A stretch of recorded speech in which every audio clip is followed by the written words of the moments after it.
Let's go to the petitioner now. The Honorable Samuel Kujeto Ablakwa is former Deputy Minister and MP for Northern. You're welcome to Eyewitness News, sir. Thank you very much, Umaru. So I'm looking at the publications we have produced from the petition. There are two publications. You can call it one.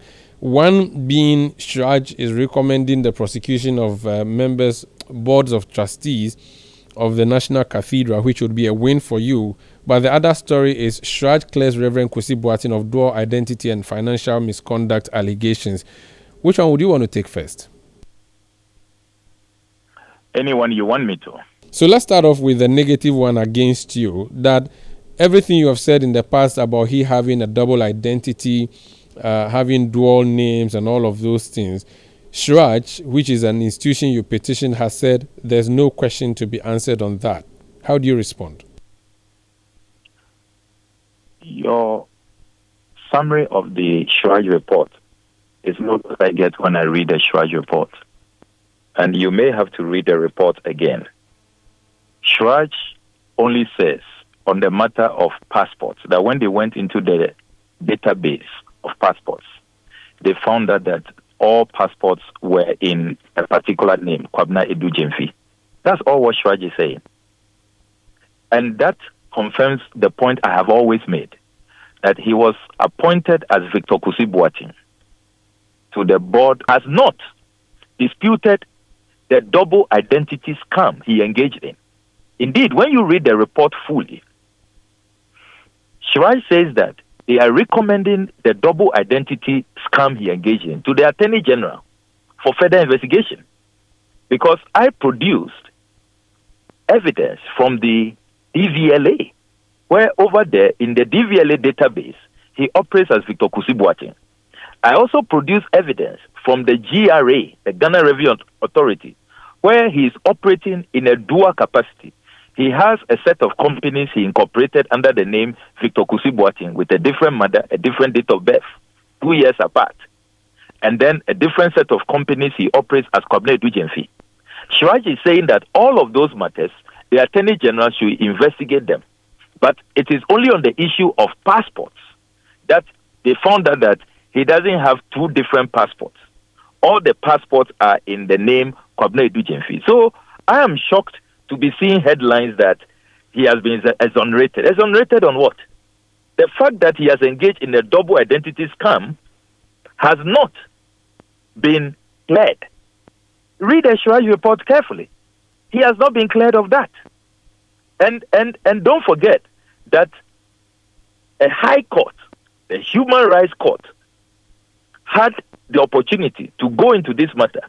And he dragged me to that court, saying that I had violated his right to privacy, had violated his fundamental human rights, and that what I had put out was not true. When the court looked at the evidence, the court, in its judgment, said everything I had put out is true. That what he did, to quote the court verbatim, that his conduct borders on criminality. That's not me saying. That's the court.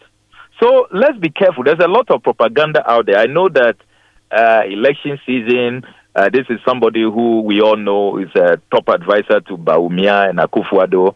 The MPP is desperate to have seen a lot of MPP propagandists distort the CHRAJ report and say that he has been cleared of double identity. They should quote a paragraph where CHRAJ states that this man has not engaged in a double identity scam.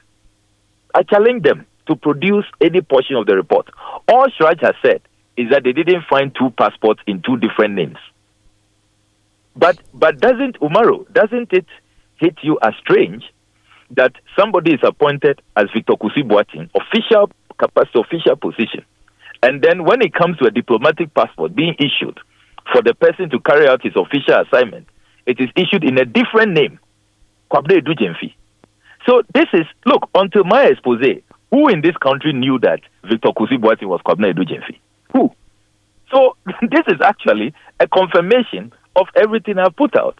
So I don't see how this will amount to an exoneration or me having been defeated as CHRAJ. It's all just empty propaganda. Okay, I want to lift a few of the claims that have been made by the commission in its report. I'm looking at page 141, and if you will indulge me, I just want to read that. Sure. It says that searches through to 2021 indicated that, quote, there is no Victor Kusi Boateng in the passport database, unquote. The data provided the commission shows that the fourth respondent currently holds one non-extant passport number, has been quoted here, issued on 27th October 2021 and set to expire on 26th October 2031, and one diplomatic passport with the number quoted here on 25th November 2021, expiring on 24th November 2025. Two ordinary passports earlier issued to him have since expired. Based on the evidence before it, the commission finds that, contrary to the complainant's allegations that the fourth respondent, Victor Kusi Boateng, aka Kwabena Edu Gyamfi, holds two different passports, each bearing one of his two names with different dates of birth on each document.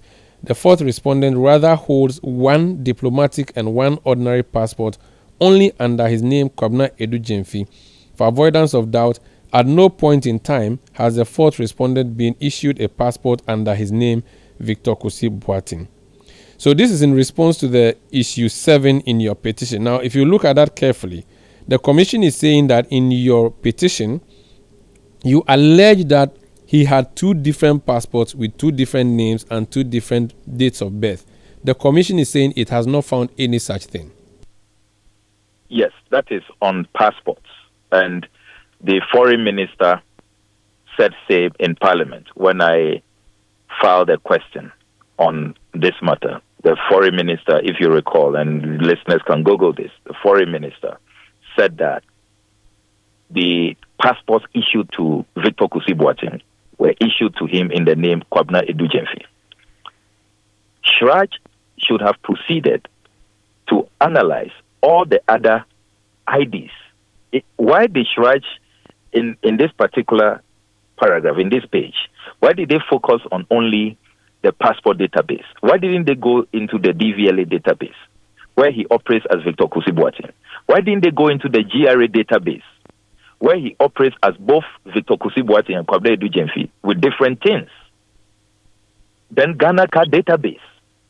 So I am surprised that people are clutching onto straws, want to just, because of passports, because he has one passport, and even that passport is not in the name Victor Kusi Boateng, it's in the name Kwabena Edu Gyamfi, a different name from the official name which he used to incorporate. Do you know that National Cathedral was incorporated with the name Victor Kusi Boateng? Check the incorporation documents. Okay.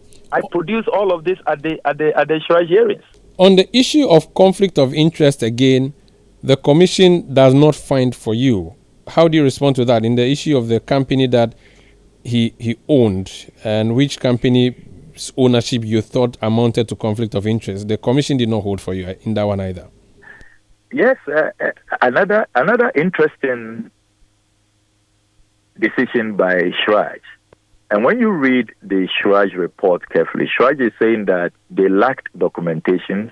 They are shocked at the levels of poor corporate governance that the JNS Talent Center, owned by Victor Kusi Boateng's other identity, where he's director as Kwabena Edu Gyamfi, they don't keep records. National Cathedral Secretariat also didn't keep records. The CHRAJ report actually recommends that they should take all of them through a course on proper corporate governance, proper record keeping. And yet, despite the shocking levels, the lack of records, CHRAJ still manages to conclude that there is no conflict of interest. And even says that the only document that Kusi Boateng, Kwabena Edu Gyamfi produced, that document came after the fact, after the money had already been released, if you read the CHRAJ report. And yet, CHRAJ manages to say that there is no conflict of interest. Really, really, really bizarre. I don't see how CHRAJ really helps its credibility with some of these conclusions.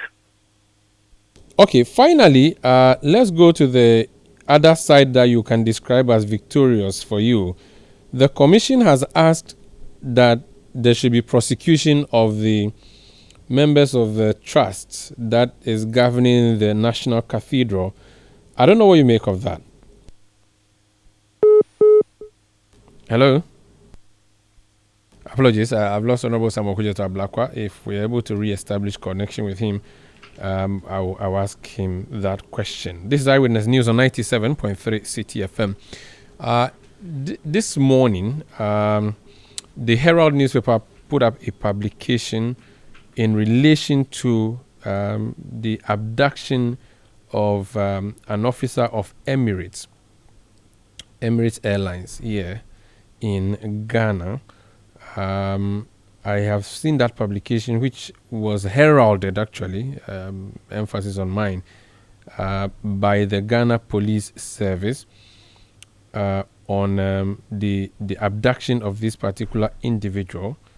And tonight, we are just seeing a response from the National Security Secretariat and the Ministry of National Security. I'm going to read that for you in a bit. This is Eyewitness News.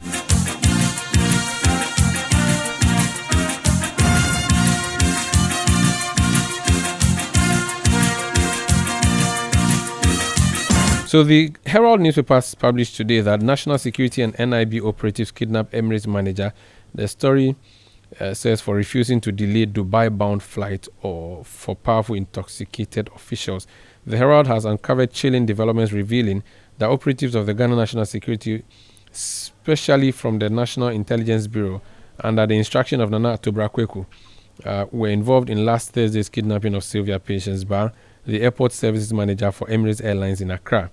The incident, likened to the infamous June 30, 1982 abduction and killings of 3 High Court judges and a retired military officer, reportedly stemmed from Sylvia's refusal to allow 2 national security officials and a lady traveling on an Emirates flight from Accra to Dubai on board the aircraft after their late arrival.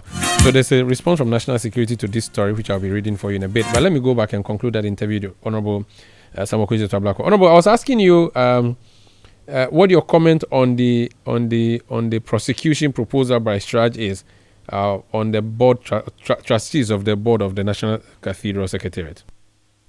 Yes, and I was going to make the point that it's not about victory for me or I win, you lose. That's not how I see these things. It is about our country. It's about due process. It's about standards. It's about protecting the public purse, making sure that we have value for money. The CHRAJ has looked into these matters, confirmed all of the matters I've been raising, that, look, the procurement laws of our country were violently breached. They are saying that Rebadi, that the construction firm awarded this contract, had no business. They shouldn't have awarded this contract to them. They didn't follow due process. The Central Tender Committee approval was not sought. CHRAJ is confirming tonight that there is no value for money and that there is reasonable suspicion that there has been corruption and corruption-related offenses. And that is why they are bringing in the Attorney General, bringing in the Auditor General to carry out a forensic audit. And then they are recommending prosecution. Look, you recall that many years ago, Maro, I did an RTI request to the PPA, and they confirmed that this project had not gone through the procurement process. I thought that was an opportunity then.